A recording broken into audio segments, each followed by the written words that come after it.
Hey, salut à toutes et à toutes, je vous souhaite une excellente nouvelle année 2020, de la santé, du bonheur, de la réussite, de la richesse et surtout de l'amour et vraiment tout ce qui fera votre bonheur. J'espère que vous avez passé d'agréables fêtes, que vous avez été gâtés, que vous avez passé de bons moments en famille. Sur ce, on va commencer cette vidéo et s'intéresser au sujet qui est le bilan de l'année 2019 sur YouTube, mes projets pour 2020. Voilà. Cette vidéo aura pas forcément de montage, et je m'en excuse, je préfère la tourner d'une traite, que ce soit naturel.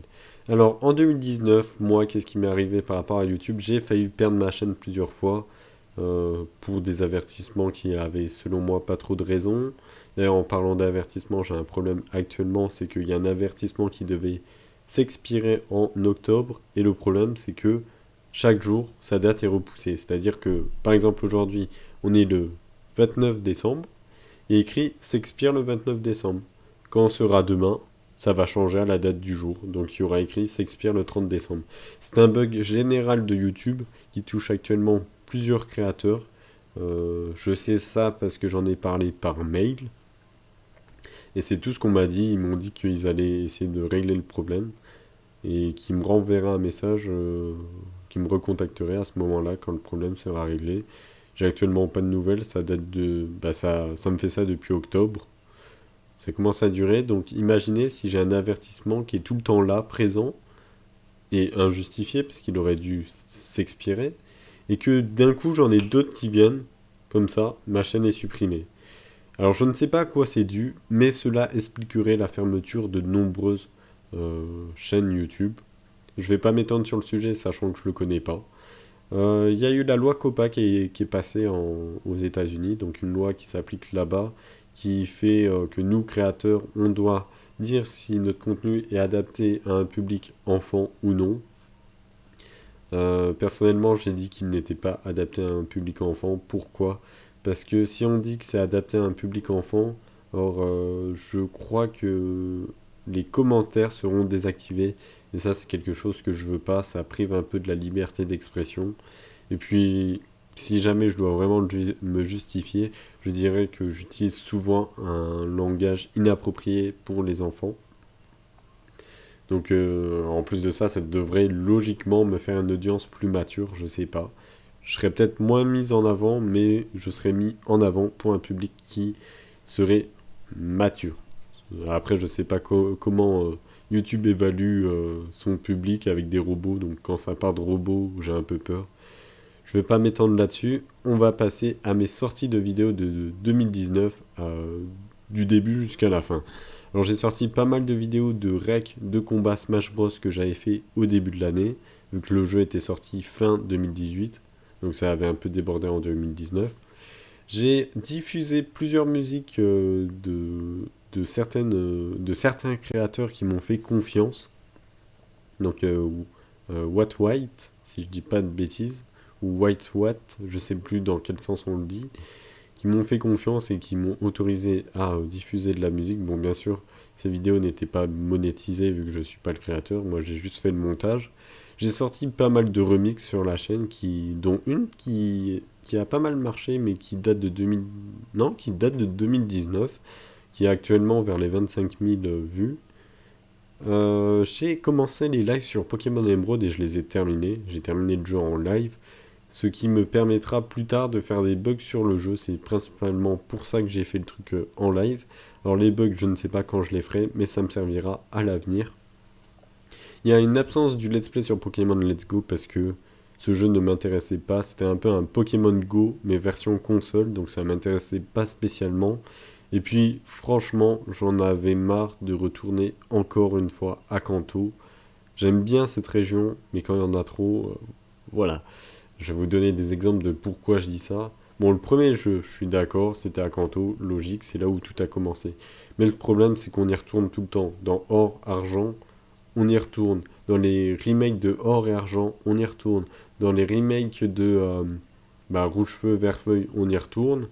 Et en plus de ça, tout nous fait penser à la 1G, notamment les formes d'Alola, récemment, Noix de Coco, Osley, Goopix, voilà, j'en passe, mais voilà, tout nous fait revenir à la première génération et j'aimerais qu'on passe à autre chose aussi que tout le temps être focus sur le début de Pokémon. Ce serait bien, ça fait partie de l'évolution selon moi. Après, ce n'est que mon avis personnel, ce n'est pas une vérité. Bref, après, il y a eu un début d'aventure que j'ai terminé il y a pas longtemps en live, c'est Colosseum. Pokémon Colosseum, un spin-off que je recommande fortement si vous ne connaissez pas ce jeu. J'ai fait des réactions à Pokémon Épée, les annonces qui ont été faites sur les jeux de la 8G, et j'ai fait un remix du trailer, un remix musical.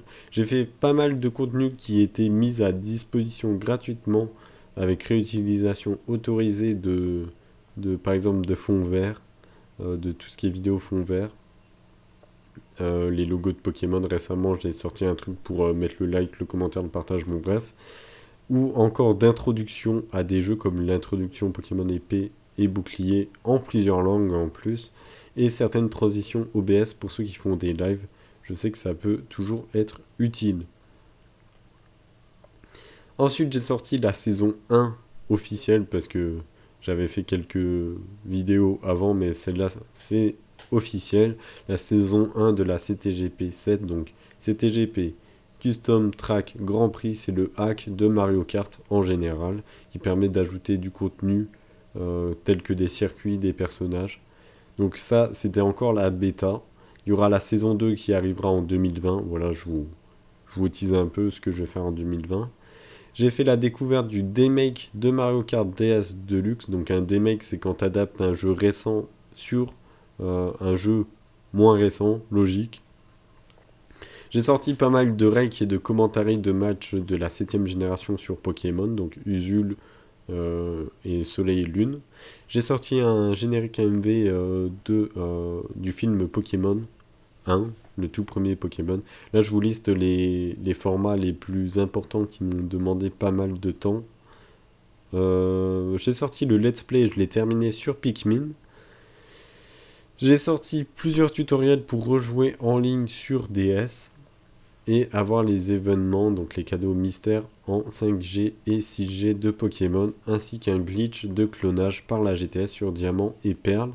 J'ai sorti la vidéo comment recevoir un cadeau mystère par code événementiel sur Pokémon Ultra Soleil et Lune, la 7G, et une découverte de la démo de Pokémon Diamant et Perle qui est sortie sur la chaîne, qui m'a demandé pas mal de temps, surtout à la traduction.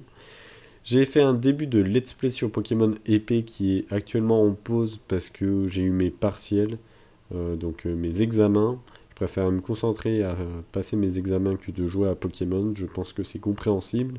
Et puis je préfère mettre en pause le temps de commencer à prendre de l'avance sur le montage et les recs des vidéos pour 2020, donc ça revient en 2020.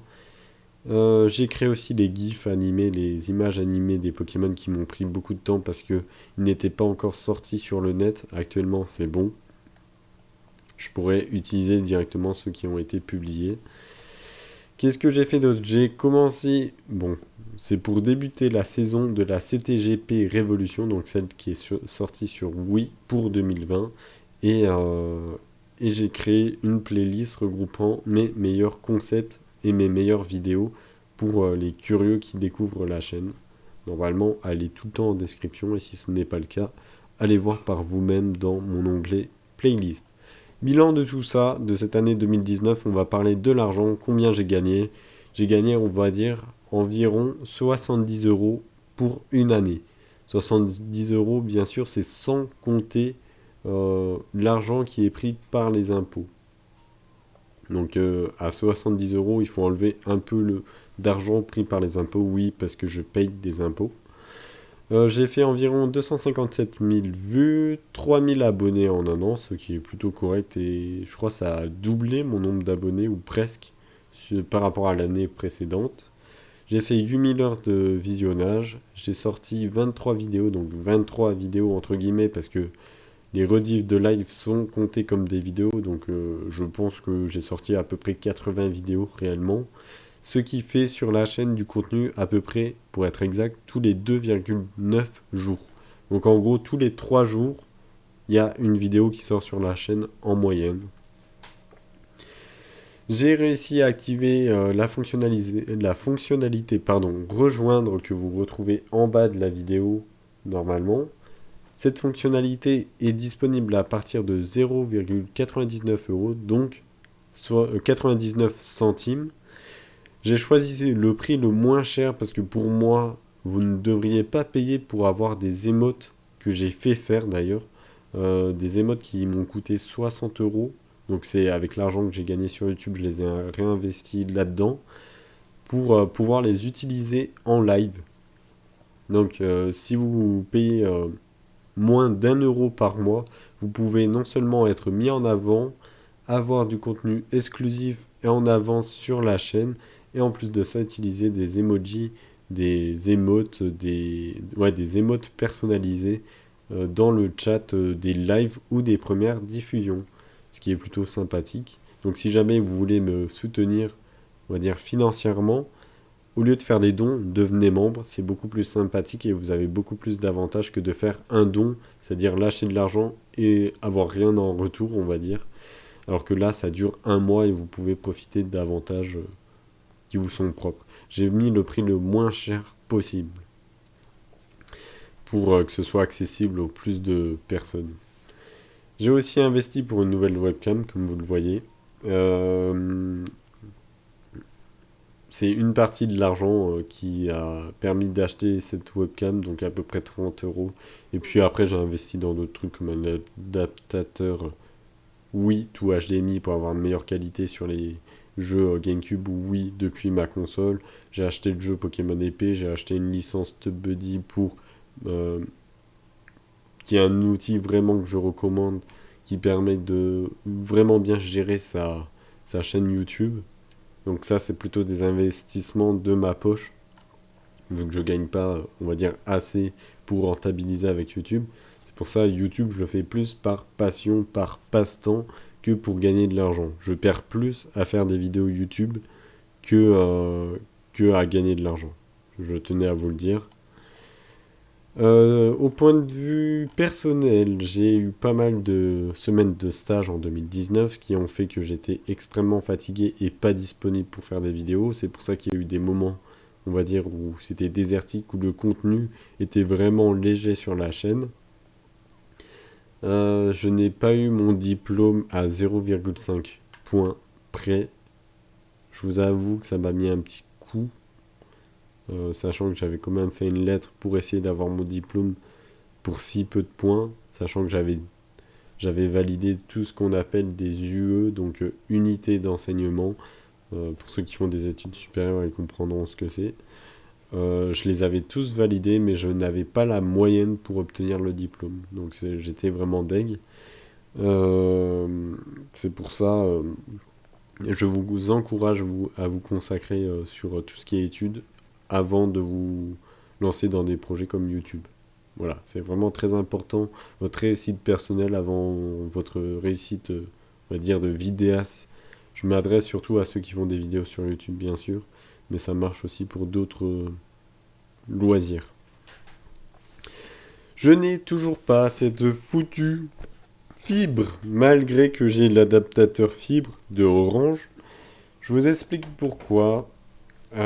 J'ai la fibre qui est dans ma rue, mais le problème c'est que j'habite dans une toute petite impasse, et cette petite impasse n'est pas reliée à la fibre. Du coup, ce n'est pas relié à mon bâtiment. Du coup, on ne peut pas relier du bâtiment à chez moi, vu que je suis dans un immeuble avec d'autres personnes, donc j'ai des voisins.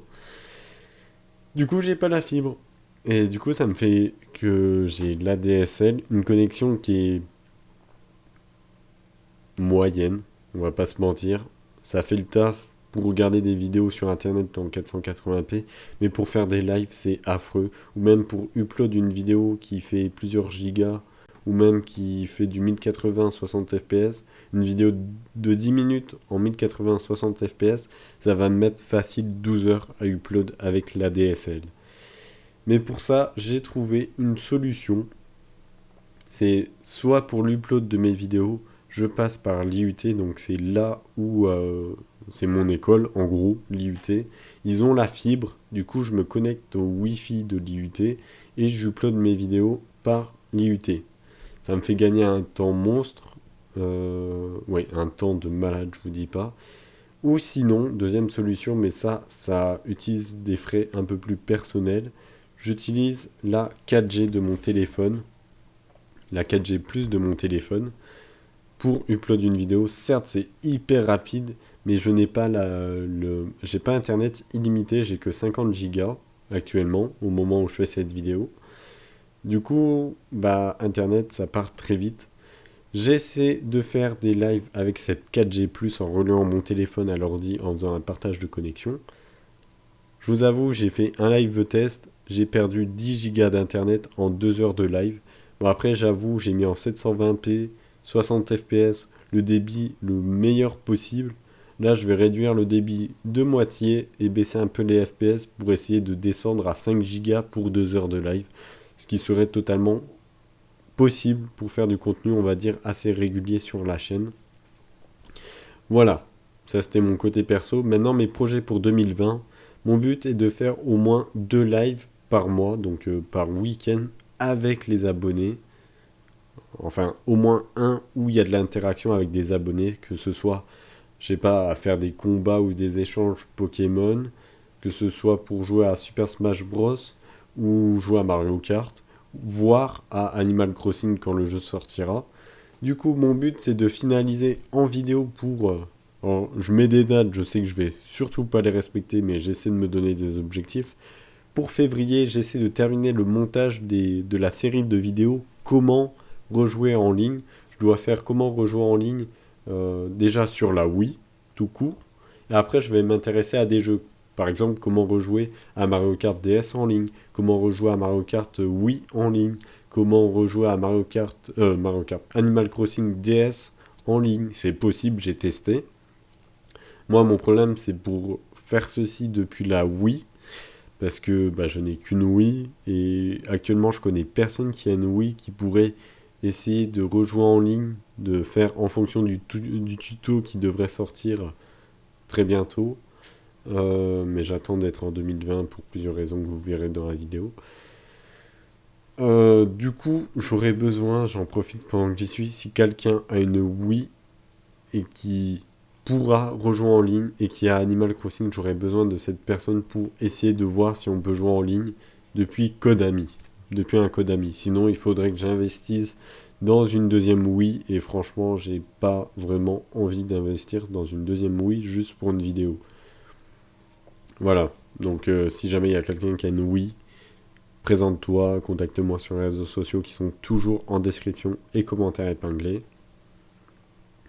Ensuite, je ferai peut-être des vidéos un peu plus hack, c'est-à-dire comment installer la CTGP sur la 3DS, donc CTGP 7, mais aussi l'installer sur la Wii.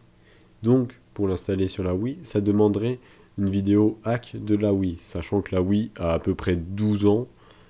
Je me dis qu'il y a moins de risques que j'ai des problèmes avec Nintendo concernant cela. Donc, je vous ferai sûrement un tuto comment hack la Wii.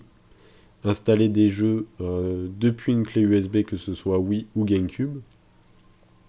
Le seul truc que je ne ferai pas, c'est comment hack votre 3DS, 2DS, tout ce que vous voulez, ça je le ferai pas. Je pars du principe que vous aurez déjà une console hack pour installer la CTGP 3DS, donc la CTGP 7. Mon but est de finaliser pour février, donc en termes de montage et d'upload Pokémon épée. Donc la planification des vidéos peuvent s'étendre jusqu'à 2 mois encore après. Ça dépend combien j'en poste par semaine, j'essaie d'en poster 2. D'ailleurs, en parlant de quel contenu est posté sur la chaîne, si vous regardez la bannière de ma chaîne, à chaque fois il y a écrit le jour, peut-être pas l'heure, mais au moins le jour, et en dessous le logo du jeu qui devrait être fait en vidéo. Pour ceux qui se demandent à chaque fois c'est quand la prochaine vidéo, vous avez juste à regarder ma bannière et c'est écrit. Et même depuis le téléphone, normalement, vous pouvez le voir. Ouf.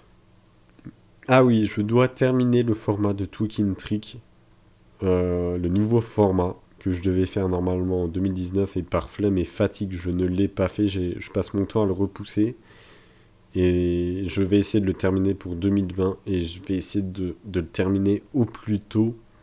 essayer de me faire un petit planning, de travailler au moins 1 heure sur le montage.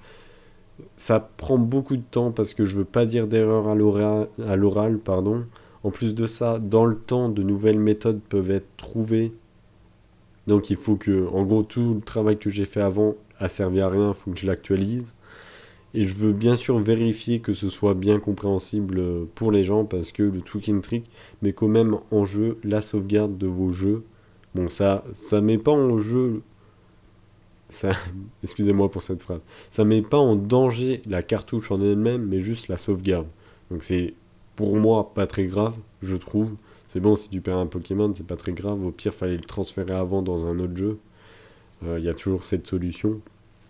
Mais voilà, je compte faire un tuto 2020, du coup, du Tweaking Trick, mais superbement bien expliqué, avec toutes les solutions, toutes les aides possibles.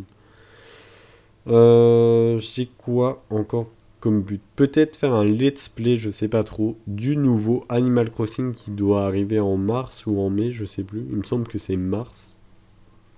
Je ferai peut-être un let's play. Rien de sûr là-dessus. Sinon, j'y jouerai de mon côté pour voir comment ça fonctionne. Mais ce qui est sûr, c'est que je ferai sûrement des parties avec les abonnés. Jouer en ligne avec les abonnés. Animal Crossing New Horizon. Je vais essayer de faire une vidéo glitch par mois.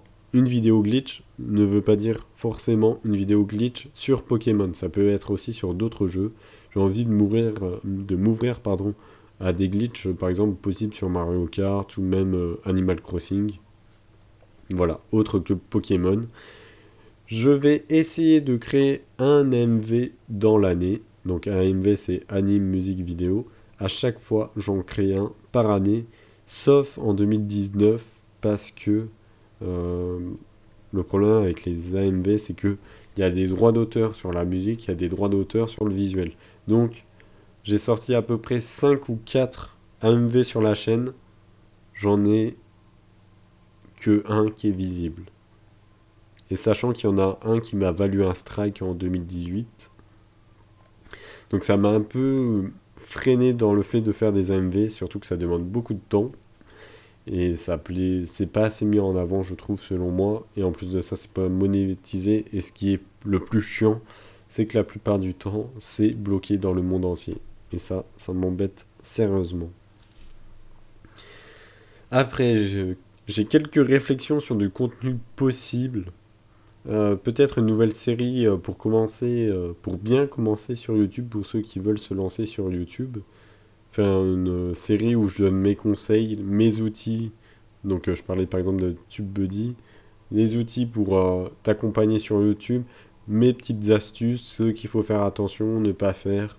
Bref, je sais pas si ça pourrait intéresser les gens. Parce qu'il y en a, ils vont me dire: ouais, mais t'as même pas 10 000 abonnés, qu'est-ce que tu donnes des conseils? Déjà, les gens qui disent ça, je veux pas vous vexer, mais vous êtes cons. Parce que euh, le nombre d'abonnés ne reflète pas forcément la qualité de la vidéo. Et comme la qualité de la vidéo peut ne pas refléter le nombre d'abonnés. Une vidéo peut être par exemple très très mal, très très moche, le son, le visuel, et faire le buzz en fonction de ce qu'on y voit. Comme une vidéo peut être super bien travaillée et pas du tout vue. Et ça, c'est pas en fonction du nombre d'abonnés. C'est d'ailleurs pour ça que j'ai fait un test cette année. J'ai caché mon nombre d'abonnés pendant au moins 6 mois, facile, pour voir la différence. Et je peux vous dire que j'en ai vu une. J'en ai vu une dans le sens où des gens s'abonnaient à ma chaîne, plus quand je mettais mon nombre d'abonnés visible. Alors je ne sais pas si c'est un effet psychologique qui fait que le monde attire du monde, ou le fait que cacher quelque chose, ça veut dire qu'on cache forcément quelque chose, qu'on n'ait pas de confiance. Mais j'ai remarqué que lorsque je mettais mon nombre d'abonnés en public, j'avais davantage de personnes qui s'abonnaient que lorsque je le mettais en privé. Voilà. C'est un peu bête. Donc quand je le mettais en privé, c'est-à-dire que vous ne pouviez pas voir mon nombre d'abonnés. C'est-à-dire que vous pourriez croire que j'ai 100 000 abonnés comme zéro. Et franchement, je pense que de cette expérience, j'en ai ressorti que il fallait être, on va dire, transparent et afficher son nombre d'abonnés parce que le monde attire du monde. Peut-être que les gens prennent mieux au sérieux une chaîne quand elle a beaucoup d'abonnés. Je ne sais pas pourquoi. C'est bête, c'est triste, mais c'est comme ça. Je veux faire aussi des vidéos peut-être sur des hacks-ROM de Pokémon ou autres jeux, voire des spin-offs de Pokémon, donc Pokémon Ranger, Donjon Mystère, etc. que j'avais quand même fait il y a un certain temps mais que j'ai jamais repris. Peut-être faire du Pikmin 2, du Need for Speed ou d'autres jeux de Nintendo, voire plus anciens avec la NES ou j'en sais rien, sur émulateur, c'est possible. Donc si jamais vous avez des propositions de jeux à faire en let's play ou en live, n'hésitez pas à le mettre dans les commentaires. Voilà. Donc ça c'est ce qui pourrait être en bonus sur cette année, parce que là j'ai donné beaucoup de dates pour février, mars, mais je pense que ça va s'étendre sur toute l'année, me connaissant. J'ai un objectif principal pour 2020, enfin plusieurs même objectifs, c'est faire un contenu qui d'abord me plaît, mais qui d'une manière pourrait vous intéresser. Le but est aussi de ne pas perdre ma chaîne et de sortir des vidéos quand je veux. Faut pas que ce soit source de stress. Faut pas que je me dise ah mince, j'ai pas sorti de vidéo, faut absolument que j'en sorte une. Non, ça j'arrête. Il y a une période je faisais que ça. Du coup, je me consacrais plus à YouTube que à mes propres études. Le truc à ne pas faire. Enfin, c'est un peu gros dit comme ça. Disons que YouTube, YouTube avait une grosse place dans ma tête, dans mes pensées, au lieu de me concentrer sur les études. Oui, je vais pas vous mentir. Du coup, cette année, je me lâche. YouTube, je m'y consacre quand j'ai le temps, quand j'ai l'envie. C'est pour ça que j'ai pas fait de contenu épais lors de mes partiels. Je préfère me concentrer sur le plus important. Puis même, je dis études, mais il n'y a pas que les études dans la vie, hein. Il y a aussi de la famille, des amis. J'ai envie de profiter de la vie, de la vie, pardon, et pas me concentrer sur quelque chose qui est vraiment éphémère, qui peut disparaître en un claquement de doigts du jour au lendemain. Je suis désolé, je suis fatigué, il est très très tard. Bref, on va bientôt terminer cette vidéo. Je veux sortir des vidéos qui soient très très très travaillées, au moins une par mois qui soit très bien travaillée et qui me plaise. Et peut-être pour objectif à la fin de 2020 de dépasser les 12 000 abonnés. Je sais pas si c'est possible, c'est un objectif assez haut. Mais le but principal, c'est soit que mes vidéos soient vues. C'est pour ça qu'on poste une vidéo sur YouTube, sinon ça sert à rien. Voilà, je crois que j'ai fait le tour, je vous remercie de m'avoir écouté, vous savez un peu mes projets, et moi je vous souhaite une bonne journée, soirée. Prenez soin de vous, et à la prochaine, oui je commence à bugger. Allez, ciao.